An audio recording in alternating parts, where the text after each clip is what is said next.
Oh, on this side.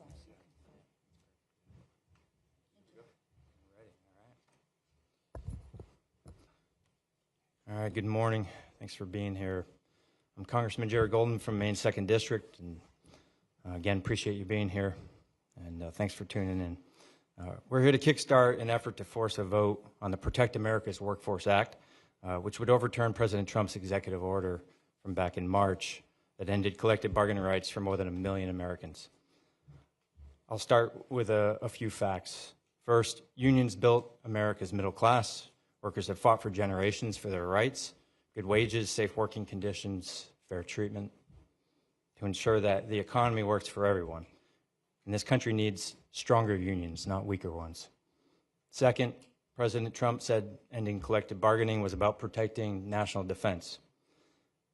But in my district, and probably just about every district, affected workers build our defense goods, our necessities, the things that our troops need. In Maine, that's often shipbuilding, warships. But they also do things like care for our veterans. I'm here to tell you that these workers make America safer and stronger every single day. Third, America didn't vote to silence workers.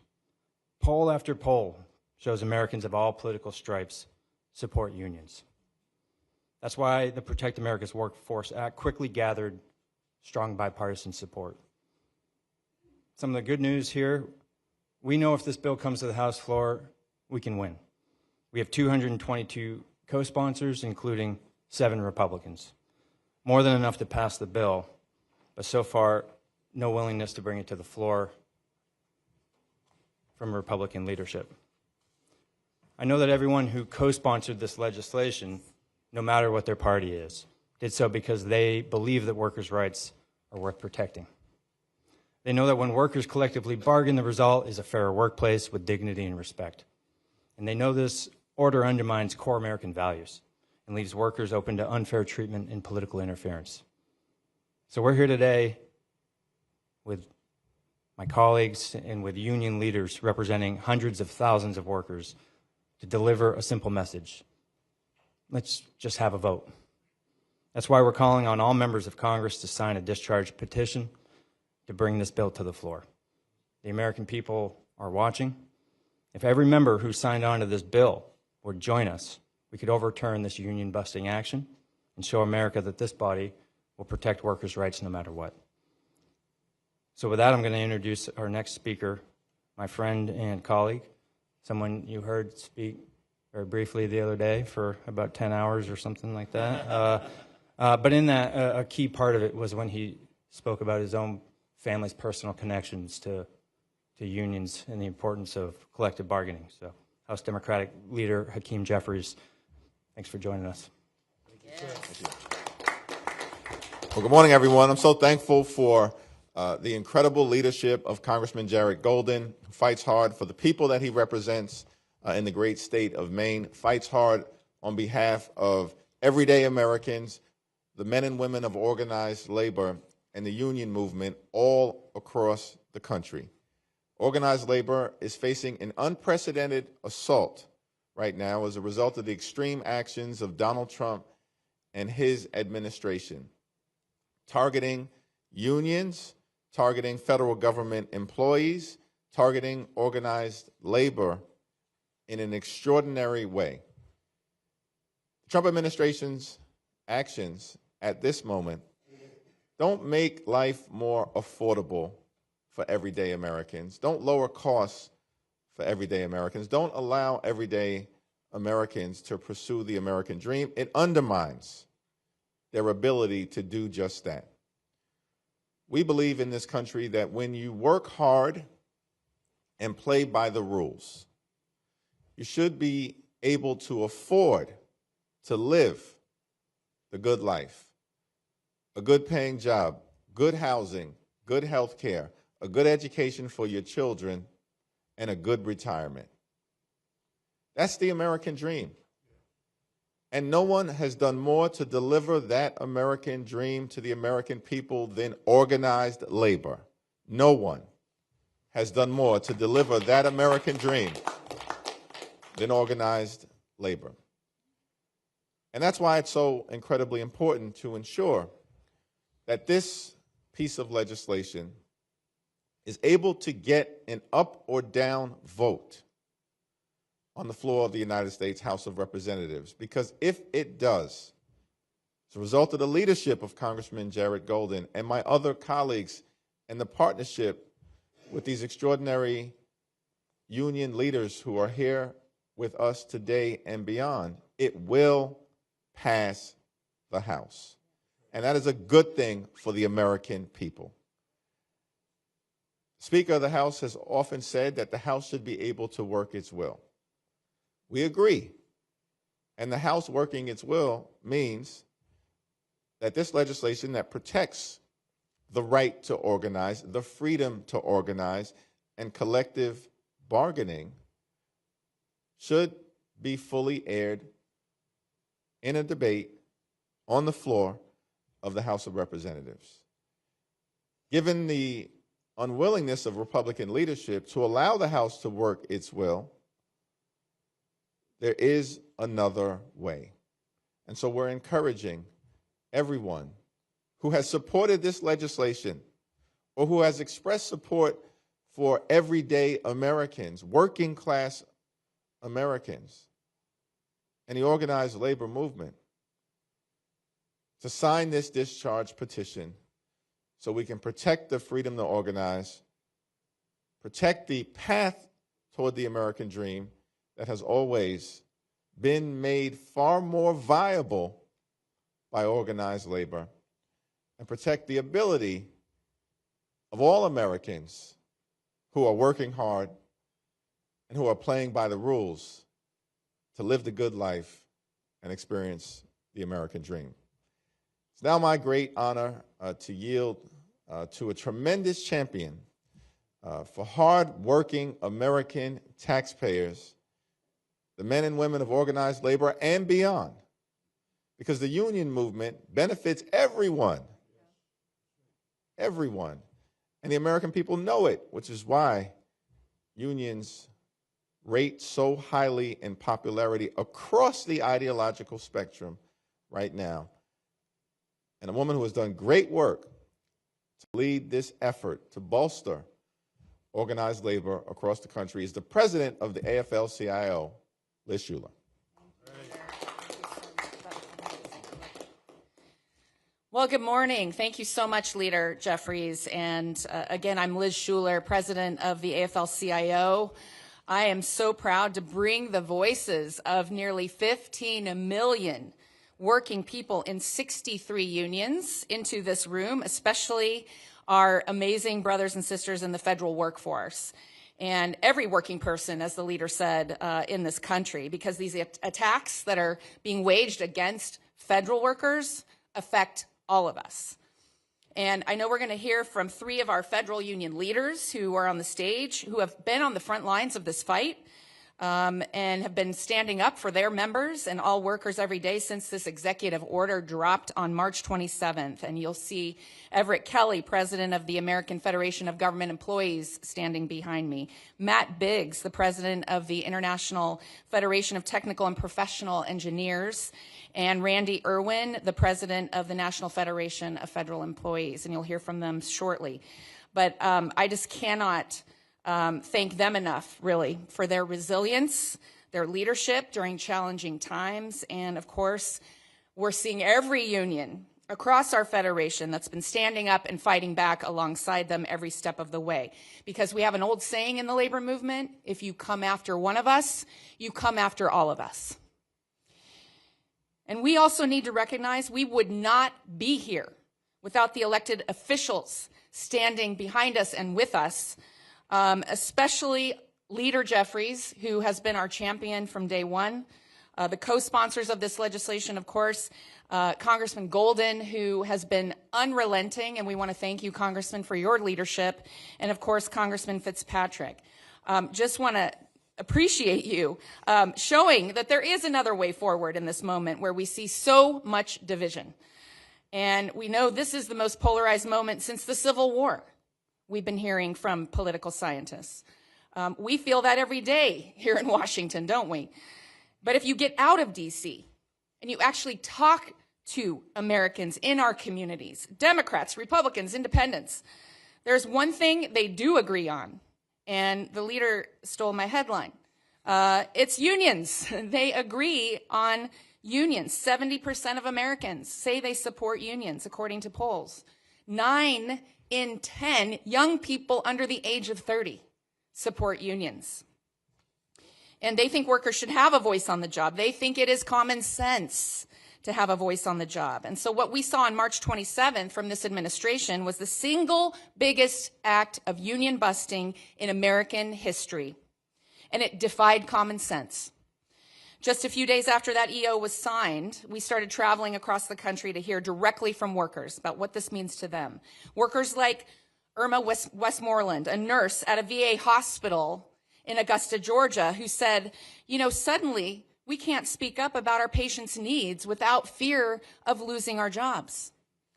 Workers like Jacqueline Sandel, a letter carrier in Charlotte, who said, these are the jobs and services my friends and family count on, and suddenly no one knows what is going on. Is there a single working person in a single working family who is better off when we live in that kind of chaos? The answer is no. When our federal workers can't stand up for themselves, are we better off? No. When this administration puts at risk our clean water, the safety of our food, our veterans, our heroes that can't get the care they need because the federal workforce is hollowed out, we are not better off. That hurts all of us. It hurts every community. And so we have the chance right now to do something incredibly powerful, to actually come together and say, let's protect those who protect us. And I couldn't be prouder of our workers, our local labor leaders who've already mobilized in their communities and contacted their elected officials to help them see how important this legislation is.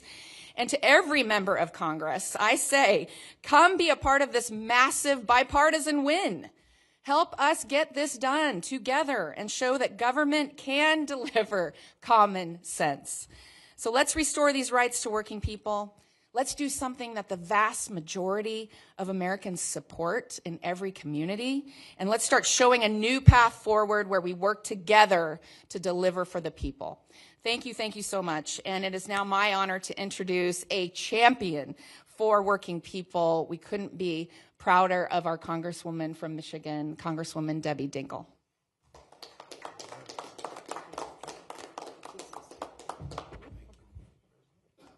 So good morning, everybody. And I first want to thank Jared and Brian Fitzpatrick for their leadership on taking a bill of such urgency.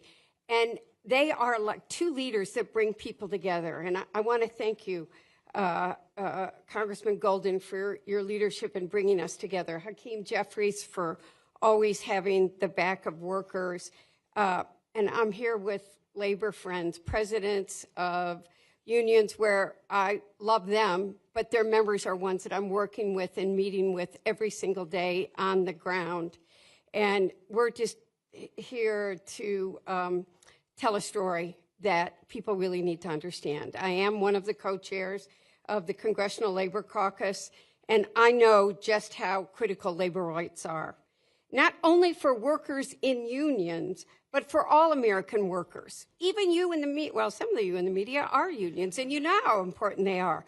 But people take for granted the 40-hour work week, their vacations, their sick days. They used to have pensions they could rely on. Every single worker in America has benefits because unions negotiated them, and people should never forget they're better off for what the unions have done. Congress granted collective bargaining rights for federal employees decades ago, and they have been upheld for years by the administrations of both parties, Republicans and Democrats. And now thousands of workers have had those rights taken away. I want to be very clear. This action is clear retaliation and union busting, plain and simple, and it's a threat to organized labor and workers everywhere.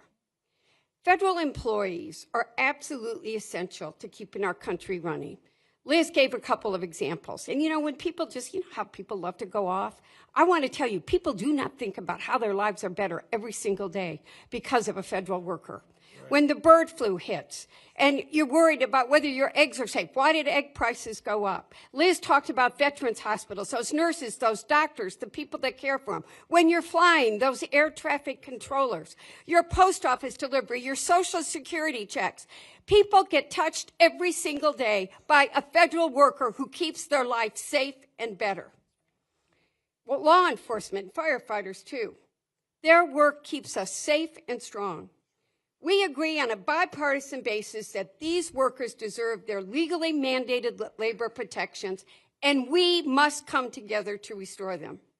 Our federal workforce is strong because of unions. Our federal workforce is strong because I want to say this too. I am so sick of people taking cheap shots that have no truth to them. We recruit the best, the most qualified people, and we are strong when these qualified people collectively bargain in a union. I want to thank my Republican colleagues who've joined us on this bill, and I encourage those who have not yet to recognize this isn't only an opportunity, it is a moral obligation for us to work together. We must all stand in solidarity to protect workers' rights. And now it is my honor to introduce the president of the American Federation of Government Employees, Dr. Everett B. Kelly, who has many, many workers in my district of a diverse, and he is out there fighting every day. Thank you. Thank you. Always.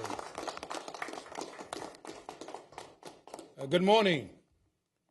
I am Everett Kelly, the National President of the American Federation of Government Employees, representing over 820,000 federal and D.C. government workers. They are public servants, veterans, doctors, nurses, national security personnel dedicated to this country. I want to thank Leader Jeffries and Representative Golden, Norcross, Dingell, and Kazar for their leadership and for their support. I also want to thank our fearless leader, President of the AFL-CIO, and these labor leaders that stand with me today. March 27, 2025 was the worst day in our union's 100-year history.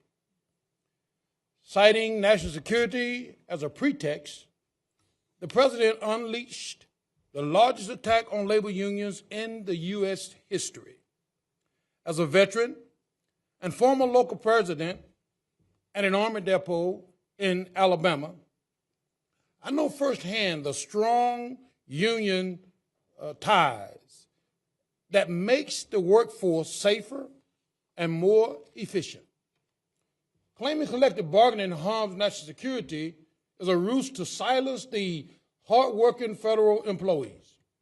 Now is the time to act. We must pass Representative Golden's courageous bipartisan bill, H.R. 2550, to restore these rights. The only way to do that is through a discharge petition. And if you support federal workers, I submit to you it's time to sign the petition. If you support veterans, who make up a third of the workforce, if you support human rights in the workplace, I submit to you that it's time to sign the petition. Workers, the labor movement, and the country is watching. I want to let you know that we are all watching, and we're waiting for you to do the right thing. So thank you, brothers and sisters. I would now like to introduce Congressman Greg Kazar to the podium. Thank you. Good morning. I'm Greg Kazar. I'm proud to represent the heart of Texas and be chair of the Progressive Caucus. But before any of that, I was a labor organizer, and I'm still proudly an AFSCME 1624 member. Whether you are identify as a progressive or a blue dog Democrat, or if you're a conservative voter, you know that collective bargaining is there to take care of you and take care of your family. And that is why the majority of the members of the United States House say that they support this legislation to restore collective bargaining rights to our workforce. The question for Republican members of Congress is, will they vote the same way that they talk? And that's the question that we need to present the American people. Because in Texas, we talk about some folks that are all hat and no cattle. And this is the moment of truth for those members of Congress on the Republican side. Will they vote with their own voters to support workers' rights in their own districts? Will they vote how they talk, or are they all talk? And that is the question that's presented to us, because working people in this country deserve politicians that do more than talk. They want to see us actually stand up for them. I'm so grateful to Congressman Jared Golden for walking the walk and leading here in Washington, D.C. on restoring collective bargaining rights to every American worker, and to my colleagues here, and also to the labor presidents and labor leaders for your fight in this time. What President Donald Trump has done by taking collective bargaining rights away from 1 million workers is he is letting everyone know across the country that he wants to come for you next. If Trump is allowed to take collective bargaining away from our federal nurses, then he's going to come after truck drivers next. If Donald Trump is allowed to come and take collective bargaining rights away from people taking your call at the Social Security Administration, then he's sure as hell coming for construction workers next. If Donald Trump is allowed to take collective bargaining rights away from our veterans, then he's coming for you next. And the House Democrats are united, and a significant number of even House Republicans have said that they will support restoring collective bargaining rights for these workers. And the question is, will they actually vote for it? I hope that the answer is yes, but I know that voters will hold us accountable for making sure that we do work for the people, not just for the billionaires who want tax breaks or the big corporations who want to be able to pay you less and less while they charge everyday Americans more and more. So we know that our voters want to see us put up a fight. And Representative Golden, working alongside Congressman Fitzpatrick and the whole House Democratic caucus, are ready to put up that fight for working Americans. And I think that everybody here in the press should be watching this closely, because we hear big talk from some Republicans saying they want to be the party of workers or party of the working class. They put their name on bills like this. We're just calling for an actual vote, because this is the biggest erosion of collective bargaining rights in our lifetimes, and we have a chance to turn it around. Like I said, I'm so grateful to our federal workers every day, and even more grateful to their union leadership who fight every day on their behalf. So next, I'm proud to call up Randy Irwin, who is the national president of the National Federation of Federal Employees. Thank you. Great to be here today. I want to thank Representative Golden. Thank you so much for introducing this critical piece of legislation, critical bipartisan legislation. Again, I'm Randy Irwin. I am the national president of the National Federation of Federal Employees. We represent 110,000 federal workers nationwide. I do want to first thank the federal employees out there for the incredible work that they do every day, keeping our military ready, caring for our cherished veterans, caring for all of our public lands, maintaining our homeland security, guaranteeing clean air and clean water, safe food and safe air travel, secure borders and secure passports, and so many other essential services that the American people rely on. So NEFI is extremely proud to support the bipartisan Protect America's Workforce Act, a critical piece of legislation that would restore collective bargaining rights to approximately 1 million civilian federal workers. The executive order signed on March 27th that aimed to eliminate collective bargaining at 18 federal agencies was the biggest assault on collective bargaining rights that we have ever seen in this country. Ever. Not just our lifetimes, the whole ever. It's union busting. It's union busting, plain and simple, on a level that we have never seen in this country. But let me tell you something. Collective bargaining in the federal sector is not a threat to national security. That idea is preposterous. It never has been. It never will be. We have more than 60 years of bargaining in the federal sector that prove that. And that is why the statutory right of federal employees to bargain must unequivocally be restored, and done so immediately. And that is what this legislation is all about. And I am so proud that members of Congress, working in true bipartisan fashion, took immediate action after this executive order was signed to draft legislation to keep this egregious executive order from going into effect. Bipartisan support has been built for this legislation, and we are now up to 222 co-sponsors, a solid bipartisan majority of the House of Representatives. How often can you say that about legislation in this day and age? Okay, virtually never. So the support for this legislation has been incredible. I want to say thank you to each and every member of Congress that co-sponsored this legislation. But now is the time to get this critical legislation moving forward. The American people support unions overwhelmingly. They do not want to see unions gutted, as this executive order attempts to do. And we cannot afford to wait. The stakes are truly too high. Our civil service has been stressed to an unprecedented degree. I hear from these folks every single day.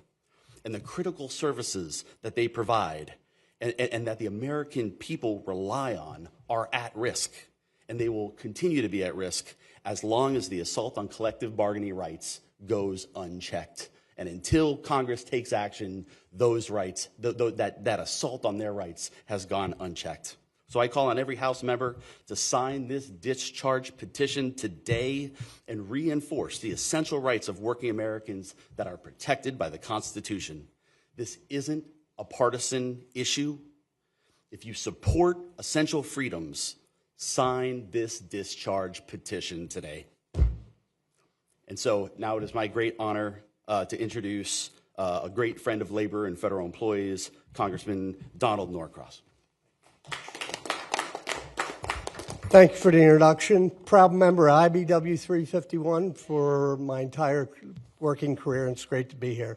Leaders Jeffries, and certainly want to take a moment to thank Jared Golden, not only for the legislation or the discharge position we're talking about now, but just 2 nights ago he voted to give back Department of Defense employees their vote when we passed it out of the NDAA to restore it. And that was very big, and we appreciate you leading that also. To Liz Schuler, who was my president back when I was the local president of the AFL-CIO, and to the international president. I'm an electrician by trade. I happen to do this because of one reason: workers in my district. I represented them as a business agent with the IBW, but then I represented them as a member of Congress, and I'm proud to do so.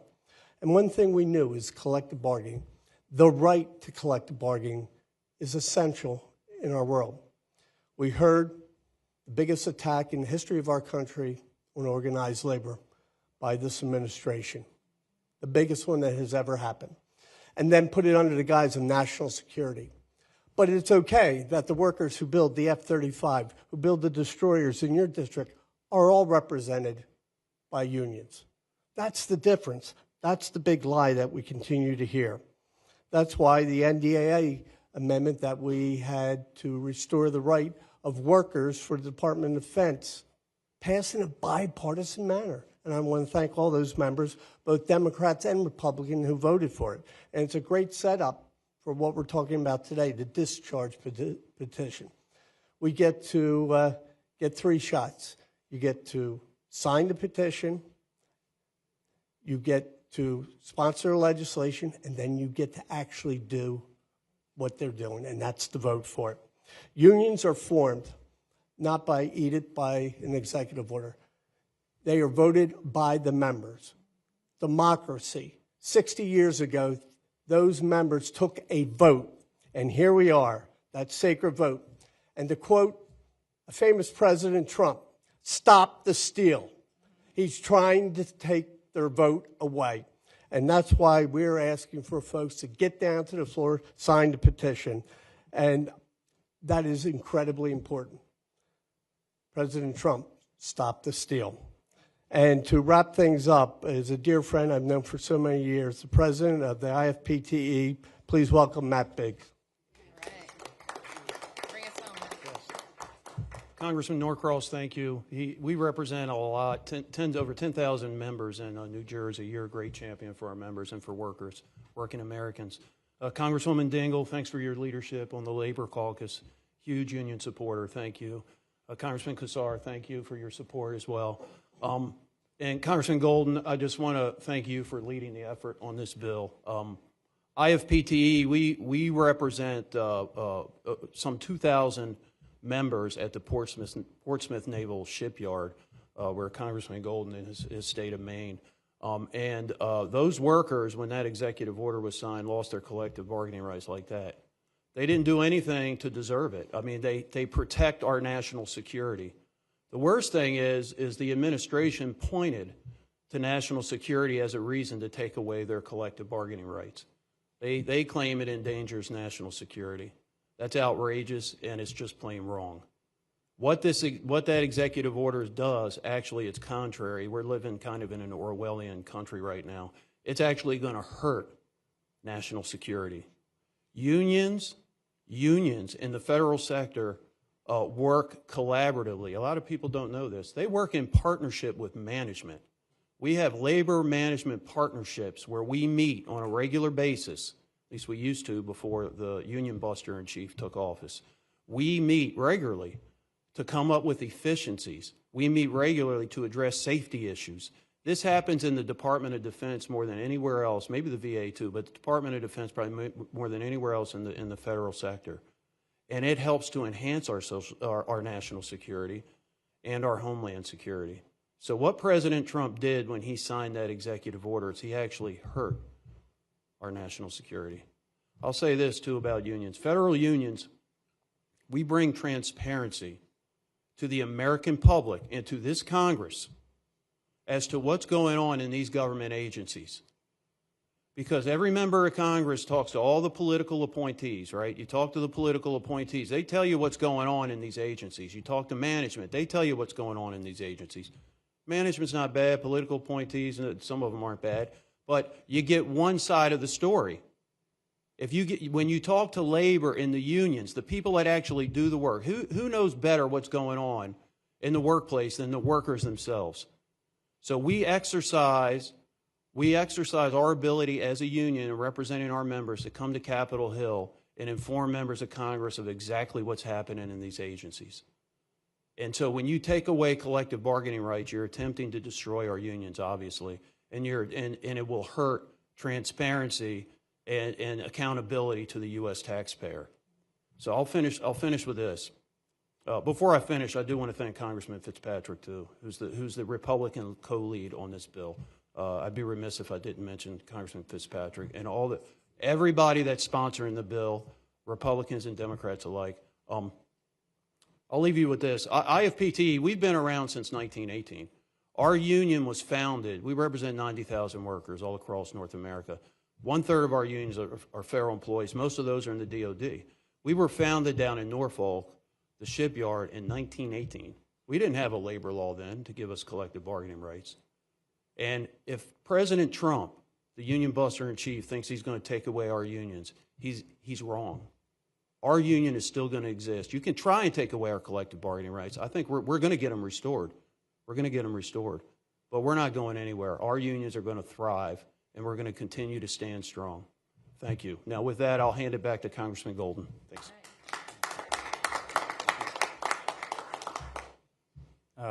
Mario, I'm going to let you choose who gets to ask questions. We're just going to take a couple of questions here. You've heard from all the speakers, you know, what it's all about, what's at stake, and what the strategy is here with the petition. So if you got questions about the bill or about the petition, we're happy to take them, and Mario will pick up.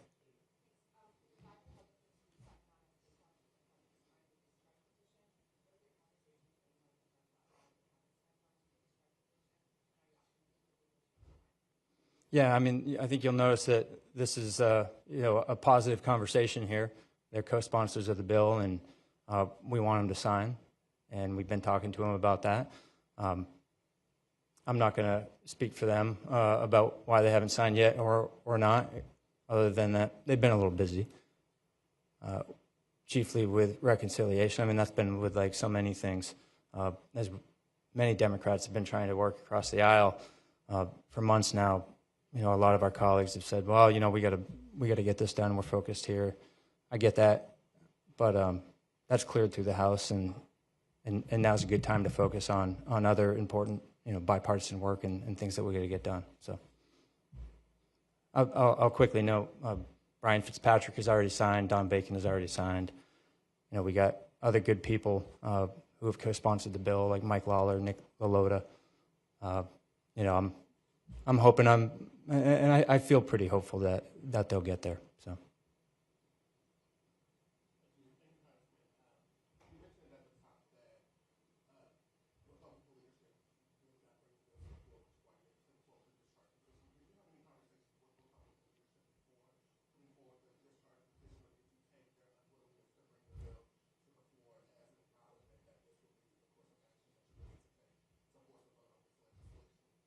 Yeah, look, I try and be a humble guy. I don't know that the speaker, you know, regularly meets with rank and file members, and particularly not those from the other side. So, no, I have not spoken to Speaker Mike Johnson about it. But obviously, if this was a top priority for him, it'd be coming to the floor. But I'm confident that some of the Republicans, like Fitzpatrick, have definitely had those conversations. So, yeah. We don't want to wait any longer here.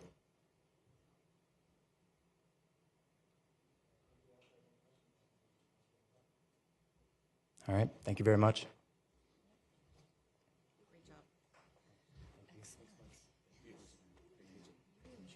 Great job. Thank you. Regularly in touch with your folks. Me at all. Great job. Yeah. We'll be on it. Yeah. We'll keep an eye on if any of our folks aren't on it, but we'll rack it up fast. Yeah, no, really grateful to a bunch of